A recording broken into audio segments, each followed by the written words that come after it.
If you face difficulty in making the urad dal vada with the hole in the center just like me, then I would suggest these are the best alternative.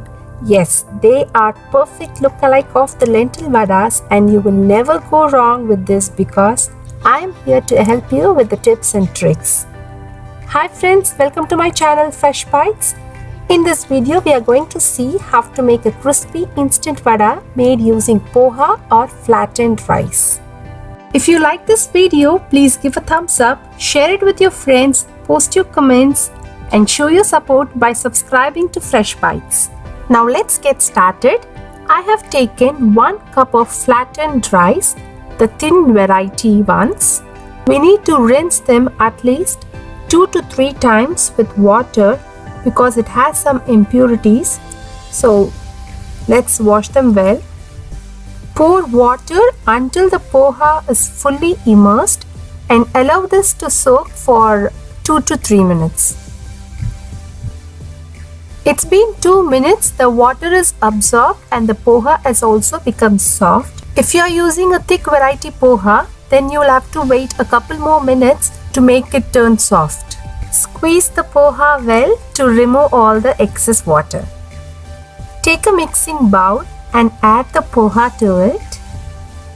Add 3 tablespoons of rice flour. This will make the vada very crispy, but do not add more rice flour. It might make the vada turn hard. Instead of adding rice flour, you can even powder 2 slices of bread and add them to the poha.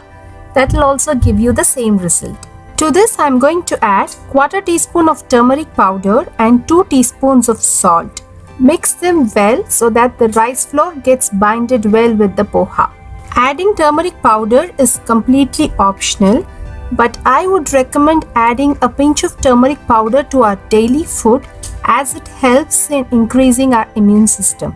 Add 1 inch of finely chopped ginger and finely chopped green chili. Also add finely chopped onions.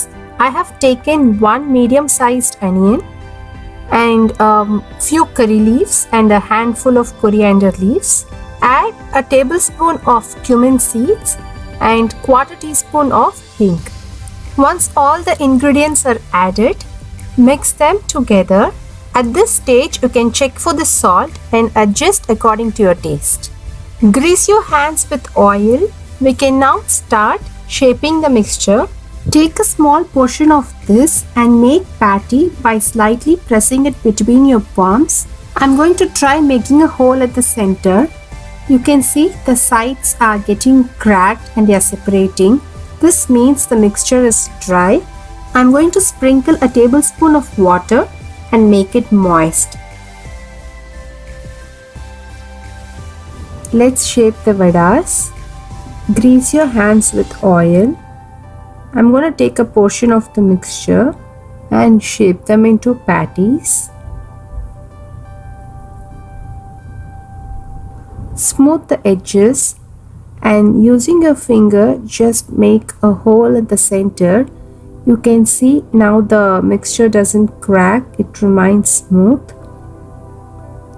The key point to note while making these type of vadas is to maintain the right consistency of the mixture. If the mixture seems to be dry, then sprinkle few tablespoons of water. If the mixture becomes very sticky and if it seems to be very watery, then add few teaspoons of rice flour to absorb that moisture. That's it. Now these vadas are ready to be deep fried. Heat the oil on a medium-high flame. Once the oil is sizzling hot, gently slide the vada into the hot oil. The second key point to be noted is the oil temperature has to be right. If the oil is not hot enough, then the vadas will break. If you're not very sure, then you can test it by dropping a small portion of the mixture into the oil. Allow this to cook for 2 to 3 minutes. Once you see the oil bubbles have reduced a little, then you can flip them to the other side. Let this cook for a couple more minutes until they turn golden and crisp. The crispy instant poha vadas are ready. We can now take them out from the oil. Please try this recipe. I'm sure you will never go wrong if you follow my instructions. If you like this video, please give a thumbs up, and I will catch you in another video with another interesting recipe.